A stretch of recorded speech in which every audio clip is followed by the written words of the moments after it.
Bonjour à tous. Nous sommes réunis comme tous les soirs après avoir écouté Saïd. C'est au tour d'Amine de s'exprimer. Bonjour, je m'appelle Amine. Bonjour Amine.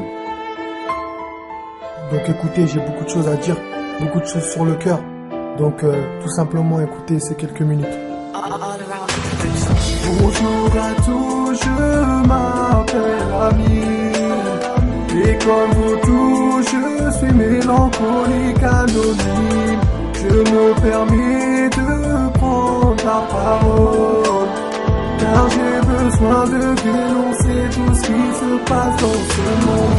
Entre les hommes qui s'immolent et les petits qui se suicident.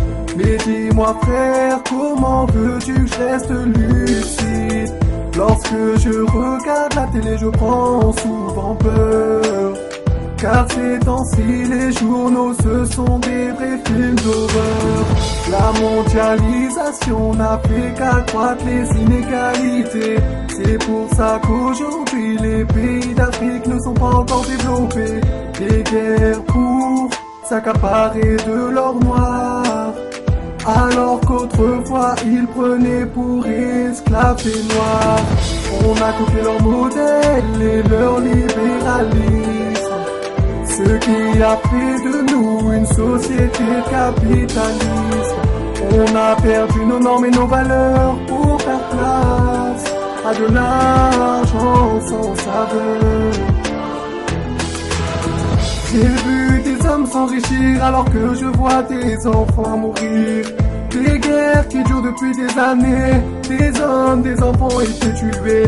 Des familles qui congèlent leurs enfants, alors que d'autres paieraient pour avoir des enfants. Des peuples qui organisent leur révolution et créent d'énormes manifestations. Ils veulent faire tomber leurs tyrans, et tout cela très pacifiquement. J'ai vu la terre tomber à Haïti, un an plus tard ils sont envahis d'épidémies. J'ai vu le 11 septembre de tout retomber. Depuis ce jour-là nous sommes tous stigmatisés. Des hommes, des femmes ont été tués, et de leurs familles, des larmes ont coulé. On veut augmenter sa part de fric, donc on délocalise dans les pays asiatiques. On fait travailler de jeunes enfants pour qu'ils nous fournissent de jolis vêtements. On va épuiser les ressources de l'Afrique, car ce continent est une bombe Afrique. J'ai vu les divorces augmenter, alors que les mariages ne cessent de diminuer. D'accord, nous avons bien compris votre mélancolie. Avez-vous des solutions pour faire avancer ce monde?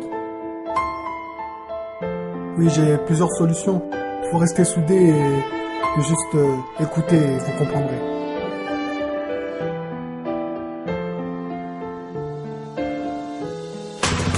Je voudrais que chaque personne ait la bonté de l'abbé Pierre, et que ces peuples arrêtent de jeter des pierres. Je voudrais combattre la malnutrition en Afrique et créer comme collège le resto d'aide à l'Afrique. Je voudrais qu'on ait la bonté de Sœur Thérèse et que chaque personne vive à son aise. En 2011, je voudrais une égalité parfaite, et s'il faut, je créerai un parti à ma tête. J'irai chanter ma mélancolie dans les meetings, effondrer l'égalité comme Martin Luther King. J'organiserai une marche de la paix comme Gandhi. Je ferai en sorte que chaque enfant dorme dans un lit.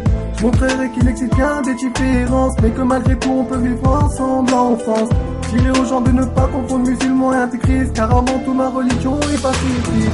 Je créerai des associations pour les plus démunis, afin qu'ils puissent manger et dormir dans un lit.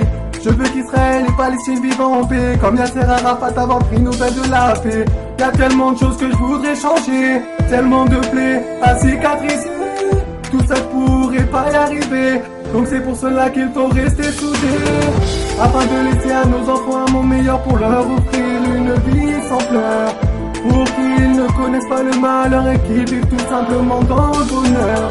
Ensemble on peut y arriver, donc prenons-nous la main et restons à jamais liés pour un meilleur monde demain. Bon, la séance est terminée, comme tous les soirs. Nous avons bien compris votre mélancolie et aux personnes de faire avancer ce monde. Merci, au revoir Amine. Merci à tous de m'avoir écouté, et surtout n'oubliez pas une chose, c'est qu'ensemble on pourra tous avancer et faire en sorte qu'un jour il y ait un meilleur monde.